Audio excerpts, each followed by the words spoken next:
আমি ব্যাগ নিয়ে ঘর থেকে বের হয়ে পড়লাম। পিছনে তাকিয়ে দেখলাম যে কেউ আসেনি আমার সাথে। যে বাবা মা আমাকে না খাইয়ে খাবার খেত না, তারা আমাকে ঘর থেকে বের করে দিল। যে বোন আমাকে নিজের চেয়েও বেশি ভালোবাসতাম, সেই বোন আমাকে আজকে যাত্রা নাই বলে গালি দিল। আমি আর ভাবতে পারছি না। আমি রাস্তা দিয়ে হেঁটে যাচ্ছি অজানা উদ্দেশ্যে। তখনই দেখলাম নেহা, মানে আমার গার্লফ্রেন্ড দাঁড়িয়ে আছে। নেহা হয়তো আমাকে বিশ্বাস করবে। আমি নেহার দিকে এগিয়ে গেলাম।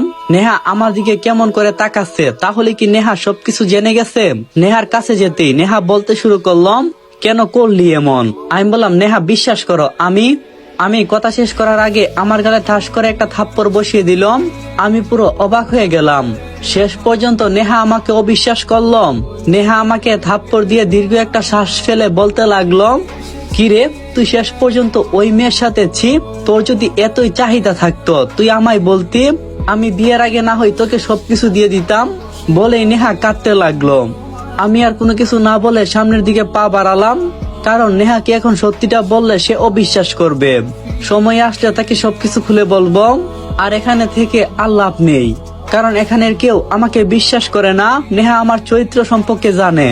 ও কিভাবে পারলো আমাকে অবিশ্বাস করতে? আর যেখানে নিজের বাবা মা আমাকে বিশ্বাস করলো না, সেখানে পরের মেয়ে কখনো বিশ্বাস করবে না আমায়? না, থাক, আর থাকবো না এই শহরে। আজকে রাতে চলে যাব এই শহর থেকে, ঢাকার উদ্দেশ্যে রওনা দেব। আমি আর কোনো কিছু না বলে সামনের দিকে পা বাড়ালাম। বারবার পিছনে তাকাচ্ছিলাম, এই বুঝি নেহা আমাকে ডাক দেই। কিন্তু না, নেহা আমার দিকে ফিরেও তাকালো না। হাই রে আজব দুনিয়া, কেউ আমার থেকে সত্যটা জানতে চাইলো না, সবাই আমাকে অবিশ্বাস করলো। আমি আর দেরি না করে বাস স্ট্যান্ডের দিকে পা বাড়ালাম। আর থাকতে পারবো না এই অবিশ্বাসের মাঝে। গল্পের মাঝে একটা কথা বলি, আইডিটা ফিউজ সবাই 5000+ কফিলিং করে দাও। আর সবাই hashtag Simon on fire comment করবা, যাতে আমি বুঝতে পারি যে কারা কারা কফিলিং করছো, আর তোমাদেরকে প্রমোশন করতে পারি। তো আর বেশি দেরি না করি, চলো আবার গল্পটা আমরা কন্টিনিউ করি। আমি আর দেরি না করে বাস স্ট্যান্ডের দিকে পা বাড়ালাম। আমি আর থাকতে পারবো না এই অবিশ্বাসের মাঝে। আমার কাছে জমানো 5000 টাকার মতো ছিল। সেই টাকা পকেট থেকে বের করে একটু গুনে নিলাম। প্রায় 30 মিনিট হাঁটার পর আমি বাস স্টপে এসে পৌঁছালাম। এখানে আসার পর মনে হলো কেউ আমাকে ডাকছে। এত রাতে কে আমাকে ডাকবে? মনের ভুল ভেবে উড়িয়ে দিলাম, কিন্তু আবারও ডাকছে, তাই পিছনে তাকালাম। তাকিয়ে দেখি যে আমার বেস্ট ফ্রেন্ড অনিক, সে দৌড়িয়ে দৌড়িয়ে আমার কাছে আসছে। হাত নাড়িয়ে আমাকে থামতে বলছে। আচ্ছা, ও আমাকে থামতে বলছে কেন? ও কি বলবে? ও কি সবার মতো আমাকে অবিশ্বাস করবে? থাক, দেখা যাক। ও ততক্ষণে আমার কাছে এসে গেছে। অনিক হাঁপাতে হাঁপাতে বলল, সামি দাঁড়া, তুই কই যাচ্ছিস? আর সবাই এসব কি বলছে? তুই নাকি? আমি অনিককে থামিয়ে দিয়ে বললাম, ভাই আর বলিস না, এটা শুনলে আমার কলিজা ফেটে যায়। যে দোষ আমি করিনি। বিশ্বাস কর ভাই, আমি এসবের কোনো কিছুই করি নাই। নীলা আমাকে ফাঁসিয়েছে। আর আমি বুঝতে পারছি না, নীলা তো আমাকে ভালোবাসতো, তাহলে কেন আমাকে ভালোবাসার অপবাদ দিল? এ কথাটা বলে আর নিজেকে ধরে রাখতে পারলাম না, কান্না শুরু করলাম। হঠাৎ অনিক আমাকে জড়িয়ে ধরে বলল, আমি জানি ভাই তুই এমন কাজ করতে পারিস না।